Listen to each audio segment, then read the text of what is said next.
الخطايا ربي زدني علما نافعا ووافق لي عملا صالحا. Bismillahirrahmanirrahim. Assalamualaikum warahmatullahi wabarakatuh.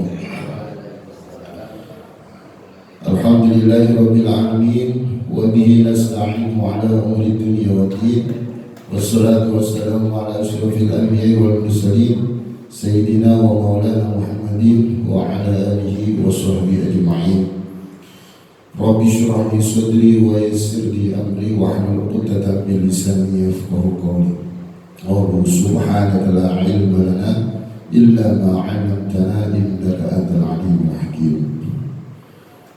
Jemaah yang dirahmati oleh Allah Subhanahu wa taala, pertama kita bersyukur kepada Allah Subhanahu wa taala atas segala nikmatnya yang telah diberikan kepada kita semua. Nikmat salah satunya itu kita bisa melaksanakan sholat subuh berjamaah. Dan dilanjut kajian rutinan, kajian kitab Nashwaihul Ibad. Mudah-mudahan kehadiran kita di sini menghadirkan ridhonya Allah Subhanahu wa taala. Salat serta salam mudah-mudahan tetap tercurahkan kepada junjungan kita Nabi besar Muhammad sallallahu alaihi wasallam, kepada para sahabatnya, tentunya kepada para keluarganya dan seluruh umatnya. Mudah-mudahan kita termasuk umatnya yang istiqomah menjalankan sunnah-sunnahnya dan kelak mendapatkan syafaatul uzma dari Nabi Muhammad sallallahu alaihi wasallam. Baik jemaah yang dirahmati oleh Allah, kita sekarang sampai di maqalah yang ke-15. Ada di halaman 6, baris yang ke-6 dari atas. Barangkali jemaah Bapak-Ibu yang ingin buka kitabnya, boleh disebar, ambil, dibagikan kitabnya. Barangkali Bapak-Ibu ingin sekalian ikut serta membaca atau menyimak. Di baris yang ke-6 dari atas halaman 6. Bismillahirrahmanirrahim.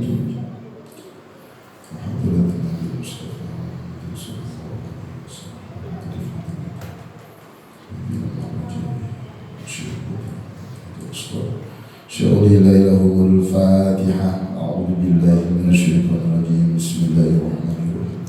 Alhamdulillahirabbil alamin arrahmanir rahim maliki yaumiddin. Iyyaka na'budu wa iyyaka nasta'in. Ihdinas siratal mustaqim siratal ladzina halaman ke-6 baris yang ke-6 dari atas.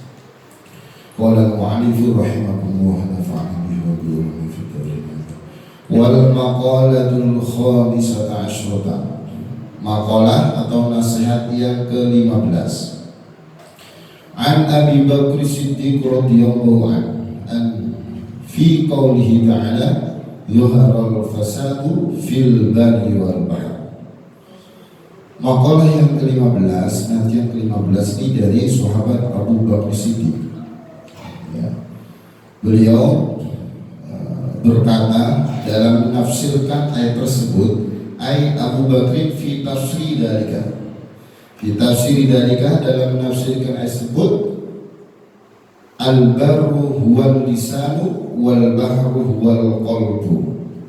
Nah, ini sahabat Abu Bakar, di mana ya kita semua mengenal siapa beliau. Kalau dalam pembahasan sebelumnya itu di maqalah yang ke-4 itu ketika Rasulullah tanya kepada malaikat Jibril, wahai Jibril, sifli hasanati Umar, jelaskan kepadaku tentang kebaikan Umar. Seandainya, ini kata Jibril, seandainya lautan itu jadi tintanya dan semua pepohonan itu jadi penanya, maka tentu aku kesulitan dalam menghitung amalnya Umar. Terus kemudian faqala, Rasulullah tanya lagi kepada malaikat Jibril, sifli hasanati Abi Bakr, jelaskan kepadaku tentang kebaikan-kebaikannya Abu Bakar. Faqala Umaru hasanatun min hasanati Abi Bakr. Kebaikannya Umar itu baru satu dari kebaikan Abu Bakar. Ya, sahabat Umar yang amalnya ya apabila dihitung sampai kesulitan itu malaikat. Lautan jadi tinta, semua pepohonan jadi penanya. Itu pun baru satu kebaikan saja yang dimiliki oleh Abu Bakar. Ya, oleh Umar dari kebaikan yang dimiliki oleh Abu Bakar. Jadi Abu Bakar itu bukan sembarangan manusia gitu ya. Artinya ketika beliau menafsirkan ini tentu menjadi perhatian buat kita semua. Bagaimana kata beliau? Al-baru huwa lisan. Al-baru di dalam ayat Al-Quran Tuharul fasadu fil bari wal bahri. Kalau kelanjutannya bima kasabat aydin nasi yudhiqahum ba'dal ladzi la'allahum yarji'un. Jadi tampak kerusakan di daratan dan di lautan. Ini kata beliau. Dalam menafsirkan ayat tersebut, yang dimaksud al-baru di situ adalah lisan. Lisan. Dan yang dimaksud dengan wal bahru, lautan, adalah wal qalbu, yaitu hati. Kalau kita baca makna dari ayat tersebut, telah tampak kerusakan di darat lautan disebabkan karena perbuatan tangan manusia. Allah menghendaki agar mereka merasakan sebagian dari akibat yang dia lakukan, la'allahum yarji'un, agar mereka kembali kepada jalan yang benar. Itu makna asli di Al-Quran. Cuma beliau menafsirkan yang dimaksud dengan daratan di situ adalah lisan. Karena memang gini, jamaah Bapak Ibu yang dirahmati oleh Allah Subhanahu wa taala. Lisan itu kan tampak. Apa yang kita ucapkan terdengar. Apa yang kita kemudian komat-kamit untuk berbicara terlihat. Apa yang kemudian kita woro-worokan, nasihatkan, semua itu terlihat. Beda dengan hati. Hati yang digambarkan wal bahru, lautan yang begitu dalam ya, yang begitu luas makna daripada hati, yaitu tentu jauh lebih luas dibanding daratan. Hati lebih luas, lebih dalam dibanding lisan. Nah, kita sekarang berbicara tentang al-bahru huwa lisan. Daratan yang dimaksud yaitu lisan. Seseorang yang gak bisa menjaga lisan, maka tentu akan mengalami satu kejadian, satu peristiwa, satu kondisi yang kemudian akan menjadikan dirinya itu menderita, gelisah, merugi, bahkan tidak hanya dirinya, bahkan lebih baik kepada orang lain. Karena kalau akibat daripada lisan yang kemudian tidak kita jaga, maka akan menyebabkan hati orang lain itu akan terlukai. Makanya kata dalam kitab ini, faida fasadal lisanu, maka ketika rusak lisan itu disabi dengan akibat mencaci maki, misalnya di sini ada kata matalan sebagai satu contoh mencaci maki saja. Ya, sebagai dampak kerusakan lisan, bakat alaihim nufus, maka menangislah para manusia. Ayat ashkhusu min bani Adam, siapa mereka itu yang menangis? Yaitu seseorang dari keturunan Nabi Adam, ya kita. Artinya lisan yang gak kita jaga akan menjadikan orang ya di sekitar kita, atau yang kita ajak berbicara, atau yang bersangkutan, atau mungkin kita singgung, ya itu semua mereka akan menangis ya. Artinya tergores hatinya, ya kata lain luka hatinya. Karena luka hati disebabkan oleh lisan jauh lebih lama sembuhnya dibanding luka secara fisik. Kalau fisiknya luka, ya gores kena senjata tajam lah atau apa gitu ya, tapi itu mungkin sehari 2 hari sudah mulai sembuh, sepekan 2 pekan, bahkan mungkin sebulan sudah sembuh. Tapi kalau luka diakibat karena lisan, itu jauh lebih lama sembuhnya. Kalaupun bisa sembuh, itu pun masih akan ada bekasnya. Makanya satu kejadian ketika ada seorang anak yang kerja itu marah terus, maki terus anaknya, sehingga ayahnya ini agak kelabakan itu cari ide gimana nih biar anak ini bisa berubah. Akhirnya punya ide. Sang ayah kemudian manggil anaknya, wahai nak, coba kalau kamu marah, ini saya bawain palu sama paku sekempok. Setiap kali kamu marah, silakan tancapkan paku ini ke tembok belakang. Pokoknya setiap marah, setiap maki-maki orang, setiap kemudian ngomongin orang, menghina orang, tancapkan paku ini ke belakang. Singkat cerita, sampai sehari itu habis 50 paku ditakjubin semua. Hari berikutnya sudah mulai berkurang dari 50 sampai kemudian habis. Sehingga dia mendatangi ayah, ya ayah, ternyata menahan kemarahan itu lebih mudah daripada menancapkan paku di tembok. Nah, ayah tersenyum saja. Kemudian apa? Ya sudah, setiap kali kamu marah sekarang, silakan cabut semua paku di situ. Pelan, hari berganti hari, pekan berganti pekan, karena kemarahan sudah mulai berkurang. Nah, singkat cerita, ketika semua paku-paku sudah dicabut oleh anak-anak ini, datanglah ke ayahnya. Alhamdulillah, aku sekarang sudah berubah, sudah tak marah-marah lagi. Paku semua sudah saya cabutin, saya sudah bertobat sama Allah itu. Wahai anakku, ayo kita ke belakang. Diajak untuk ke belakang, ke posisi di mana dia menancapkan paku. Wahai anakku, coba lihat.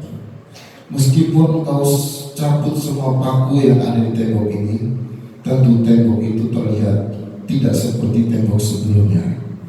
Walaupun kamu juga sudah minta maaf kepada orang-orang yang kau caci maki, yang kau marahi, yang kau hina, mereka sudah memaafkan, tapi bekas itu masihlah ada. Bekas itu tidak akan bisa dilupakan. Itulah goresan, karena tajamnya lidah tidak mudah untuk diobati, tidak mudah untuk dihilangkan. Makanya Rasul sudah pesan, hati-hati dengan lisan. Salamatul lisan fihi din lisan. Jadi keselamatan manusia itu dilihat dari kemampuan dia dalam menjaga lisan. Berapa banyak gara-gara lisan yang sekarang diwakili oleh jempol kita, lewat status, lewat media sosial. Kita nggak ngomong, tapi diwakili oleh jempol kita, Facebook, IG, TikTok dan segala macam. Akhirnya jadilah kegaduhan. Berapa banyak gara-gara lisan jadilah saling satu, saling caci maki, bahkan mungkin ujung-ujungnya akhirnya jadi di penjara, dikasuskan dan begitu seterusnya. Karena memang lidah lisan ini begitu tajam, begitu betul-betul harus kita perhatikan. Makanya Rasulullah SAW itu sangat menghati-hati kepada para sahabat dan mengajarkan kepada para sahabat itu untuk senantiasa menjaga lisan dalam kondisi situasi bagaimanapun. Ketika ada seorang perempuan datang, di mana para sahabat dan Rasul sedang duduk-duduk santai, kemudian datang perempuan dengan membawa jeruk yang terlihat sangat manis, sangat kuning. Kemudian mulai tersenyum Rasulullah dan sambil melahap jeruk itu. Dilahap, dihabisi sama Rasulullah. Begitu perempuan itu pergi, ditanya sama Rasul, ya Rasul, kenapa engkau enggak sisakan untuk para sahabat jeruk ini? Kemudian Rasul jawab, sebenarnya jeruk ini rasanya terlalu masam. Saya ragu, saya khawatir kalau engkau ikut makan akan mencaci maki perempuan tersebut, bahkan akan memarahi perempuan tersebut. Makanya aku habisin, gitu. Agar tidak sampai terjadi cacian, makian, hinaan ya kepada orang yang sudah, artinya perempuan yang sudah ngasih jeruk yang sangat masam. Sangat asam sekali. Tapi begitulah luar biasa Rasulullah, di mana mengajarkan kita kondisi situasi bagaimanapun kita harus bisa menjaga. Bahkan Rasulullah khawatir perempuan tersebut tersinggung karena ucapan. Ya luar biasa. Seperti itu kondisi yang seharusnya ya tentu kalau sahabat merasa atau merasakan rasa dari buah itu, apalagi kemudian dimakan Rasulullah, pasti tentunya akan dikomplain. Kenapa jeruk yang masam seperti ini berkasih Rasulullah dan begitu seterusnya, tapi Rasulullah sengaja menutupi, menunjukkan akhlak yang begitu luhur. Ya itu menjadi perhatian buat kita semua. Kondisi situasi bagaimanapun kita betul-betul harus menjaga lisan. Nah, makanya Rasulullah sudah pesan, maka yu'minu billahi wal yawmil akhir falyaqul khairan aw liyasmut. Barang siapa yang beriman kepada Allah dan hari akhir, maka hendaknya berkata-kata baik atau lebih baik diam gitu. Kalau nggak bisa berkata baik, ya sudah lebih baik diam, karena itu lebih selamat, lebih aman bagi kita gitu ya. Karena setiap kata yang keluar dari mulut kita itu ada malaikat yang selalu siap mencatatnya gitu. Ma yalfidu min qawlin illa ladaihi raqibun atid, dalam Al-Quran. Tidak ada suatu ucapan yang diucapkan melainkan ada malaikat yang selalu standby untuk mencatatnya. Jadi kita bilang A, dicatat malaikat, bilang B, catat semua, nggak ada yang luput dari situ. Bahkan wa kullu syai'in fa'aluhu fi zubur wa kullu sumirin wa kabiri mustafa, ya, dalam surat Al-Qamar. Ya, itu semua itu setiap apa yang kita kerjakan itu ditulis di catatan. Sesuatu yang kecil, sesuatu yang besar, ya, yang keluar dari lisan kita itu semuanya tercatat, tidak sampai luput sekecil pun. Nah, maka dari situ kita sama Allah Subhanahu wa Ta'ala betul-betul diperintahkan untuk bisa-bisa menjauhi hal-hal yang kemudian bisa menyakitkan atau menyinggung perasaan orang lain. Sangat jelas salatnya dalam surat Al-Hujurat itu, ya ayyuhalladzina amanu ijtanibu katsiran minadh-dhanni inna ba'dadh-dhanni itsmu wa la tajassasu wa la yaghtab ba'dukum ba'dha ayuhibbu ahadukum an ya'kula lahma akhihi fakarihtumuhu wattaqullaha innahu tawwabur rahim. Wahai orang-orang yang beriman, jauhilah dari banyak berprasangka. Sesungguhnya sebagian prasangka itu dosa. Dan jangan mencari-cari kesalahan orang lain. Jangan ada di antara kalian mengunjing sebagian yang lain, mengunjing, menggibah, ngomongin, kan itu dari lisan itu. Adakah di antara kalian yang suka makan daging saudaranya gitu ya, yang sudah mati, bahkan maitan fakar ditunggu, maka itu merasa jijik. Dan saya ini diibaratkan sebagai kayak kita makan bangkai, kita menggibah, kita memuji, itu seperti kita makan bangkai. Dan tentu fakari tunggu kata Allah, maka tentu kalian akan merasa jijik. Bertakwa dan bertakwa kepada Allah, inna wa tawwabur rahim. Kalau sudah terlanjur bertobat kepada Allah, kan begitu. Nah, dari ayat tersebut, ma'asyiral muslimin, jemaah rahmati Allah Subhanahu wa Ta'ala, ini tentu menjadi perhatian kita semua bahwa kita betul-betul harus bisa menjaga lisan, tidak sampai untuk senantiasa kita mudahkan lidah kita untuk ngomongin orang, mengunjing orang, kan itu juga dari lisan, atau mencaci maki orang gitu ya. Karena kalau kita ngomongin orang ternyata itu benar, jadinya ghibah, ngomongin orang gitu ya. Tapi kalau nggak benar malah lebih parah, jadinya fitnah. Wal fitnah itu asyaddu minal qatl. Ternyata fitnah itu lebih bijak dari pembunuhan, lebih parah lagi. Maka itu tadi, kalau tidak bisa kita berbicara yang baik, maka lebih baik diam. Karena Allah juga mengingatkan dalam Al-Quran, la khaira fi katsirin min najwahum illa man amara bi shadaqatin aw ma'rufin aw islahin bainan nas wa man yaf'al dzalika ibtigha'a mardatillah fasawfa nutihi ajran 'azima. Tidak ada kebaikan dalam banyak berbicara. Oh, itu luar biasa itu. Kecuali banyak berbicara yang menyuruh orang lain untuk bersedekah. Illa apa tadi? La khairu fi katsirin min najwahum illa man amara bi shadaqatin, perintah untuk bersedekah, atau bi ma'rufin, banyak bicara tapi untuk mengajak kebaikan, itu bagus ya. Kecuali juga akan menjadi kebaikan ketika orang banyak bicara tapi kemudian untuk mengadakan perdamaian kepada manusia, au islahi bainan nas, banyak bicara ternyata untuk mendamaikan orang yang sedang bersatu. Nah, itu kan banyak ya, di antara kita ada orang yang aktif bicara, aktif untuk membela, aktif untuk mendamaikan. Justru itu yang memang diperintahkan ya.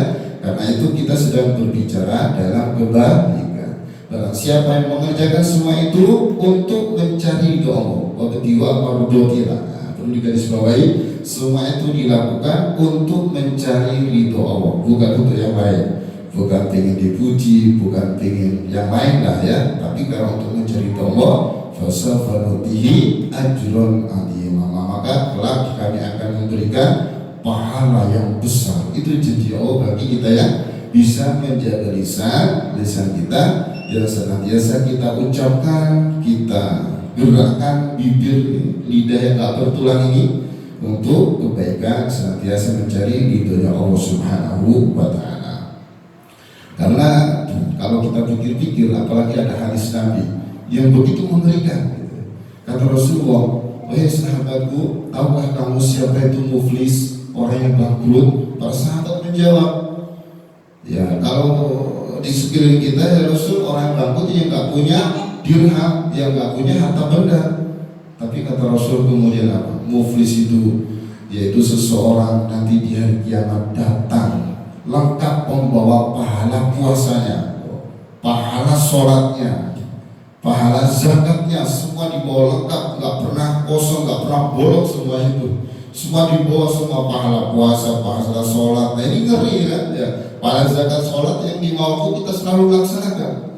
Tapi mereka juga membawa dosa cacian kepada orang lain, ya, tuduhan kepada orang lain, membawa tumpahan darah untuk orang lain, ya, menyiksa orang lain, sehingga kemudian kebaikannya akan diberikan kepada orang yang dianiaya, orang yang dicaci maki, orang yang disiksa.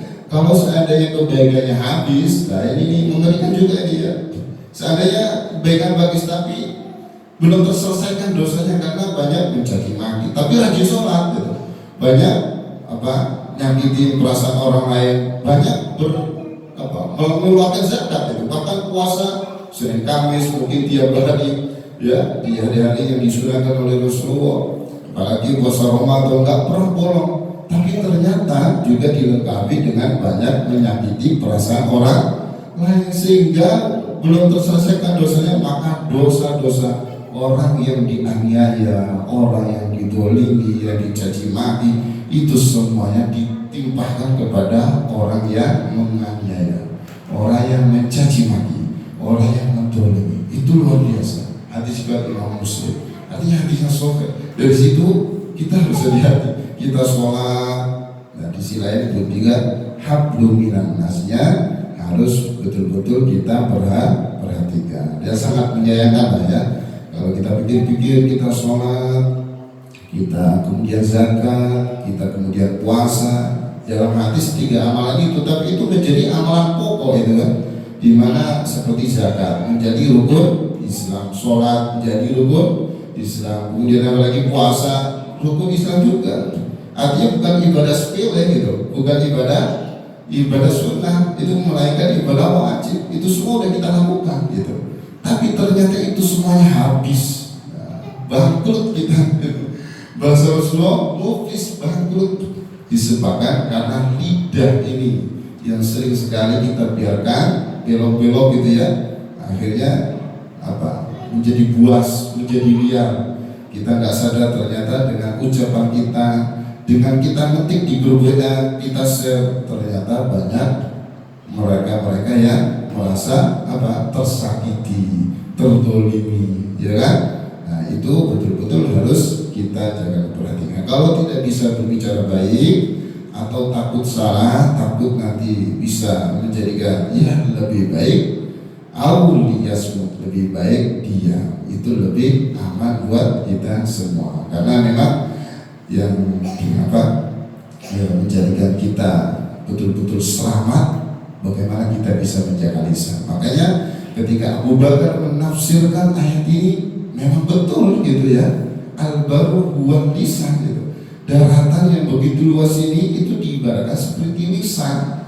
Hancurnya daratan seperti ini ya, bahkan hancurnya seseorang yaitu diakibatkan karena lisan ya, belum bisa menjaga lisan gitu ya. Ada kemudian wa idza fasadal qalbu, ketika rusak hati yang ada dalam diri ini rusak, birriya'i matha. Ini satu contoh saja, belum yang lain ya. Seperti riya misalnya, belum nanti takabur, belum wujud, ini baru riya. Bakat alaihil malaikatu, menangislah para malaikat. Jadi ketika hati ini rusak, artinya terdapat beberapa penyakit yang ada dalam hati kita, seperti riya misalnya. Riya, kita beramal, kita sholat, kita ini bukan karena Allah, hanya karena ingin dilihat orang, hanya karena ingin dipuji orang. Bahkan alaihil malaikat. Kalau seperti itu, malaikat itu pada menangis.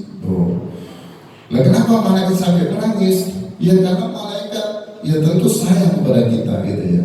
Saya gimana kita sudah beramal seperti sholat, kita sudah beramal seperti puasa Senin Kamis misalnya. Ini anak-anak ya, anak-anak yang sudah dididik untuk istiqomah puasa Senin Kamis, sholat berjamaah ya, bahkan diwajibkan itu anak santri harus wajib sholat berjamaah di masjid misalnya.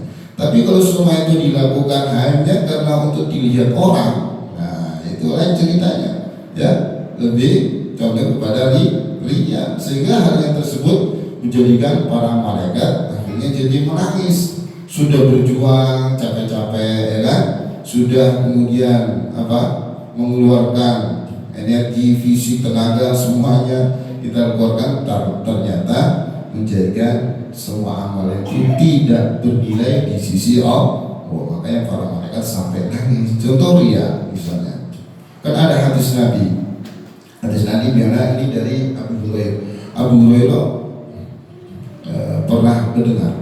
Saya pernah mendengar Rasulullah bersabda, sesungguhnya manusia yang nanti diadili pertama kali di akhirat yaitu orang mati syahid.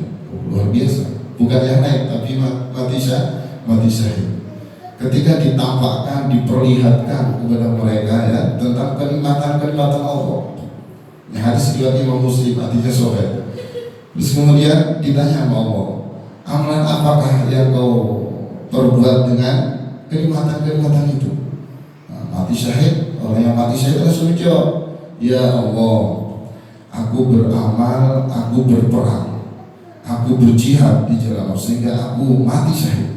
Semua itu aku lakukan karena Engkau, karena untuk mencari ridhomu.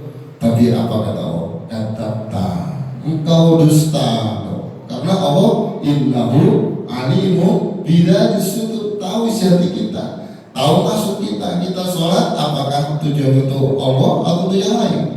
Kita berinfak, kita bersedekah, kemudian kita beramal lainlah dengan berbagai macam amalan.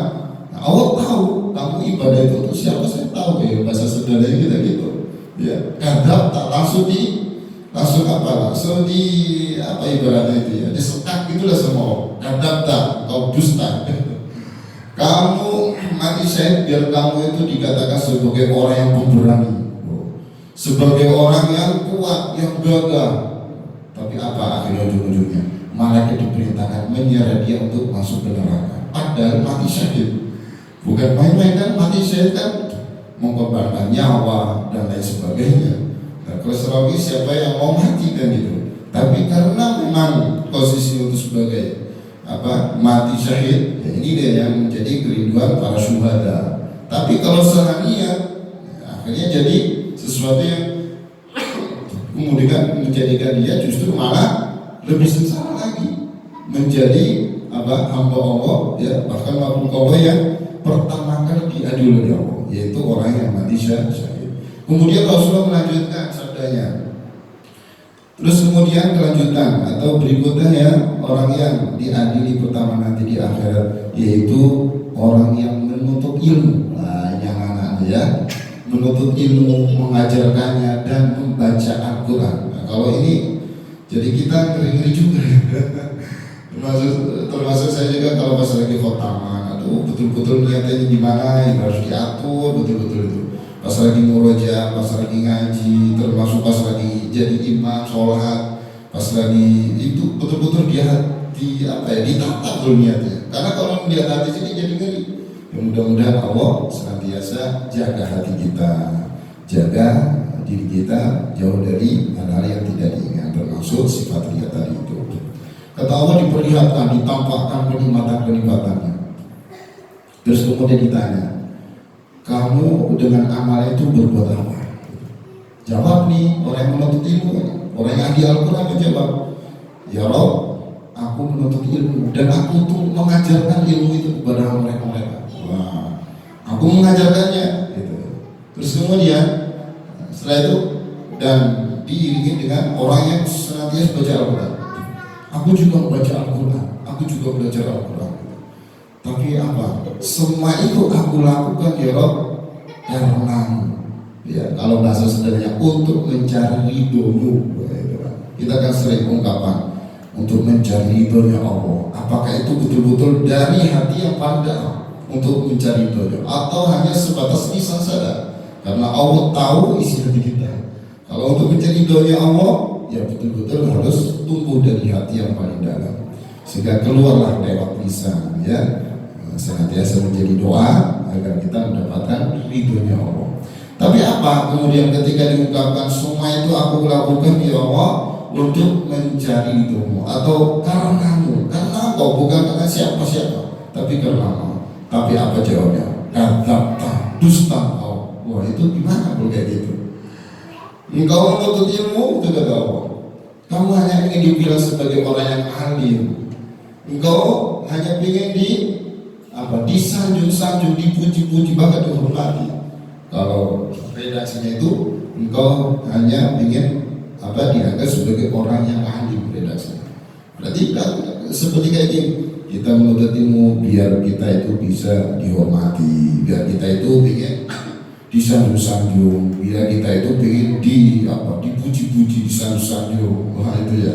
Jadi sepertinya kalau seperti itu, maka kita menuntut ilmu itu tidak karena Allah, tapi karena yang lain gitu. Kamu baca Al-Quran agar kamu dibilang sebagai qori yang paling baik baca Al-Quran. Nah, itu kan boleh juga. Ya, anak-anak ini, anak santri khususnya yang belajar Al-Quran harus betul-betul ditata hatinya. Termasuk ya, saya sendiri juga lagi belajar menata hati. Amalan apa yang dilakukan betul-betul pinginnya 100% hanya untuk Allah. Gimana? Walaupun ada bisikan setan macam-macam, kita sholat, kita itu luar biasa. Maka kita harus berlatih, beramal betul-betul untuk mencari ridhonya Allah. Orang berilmu ahli Al-Quran itu nggak mudah ternyata ya.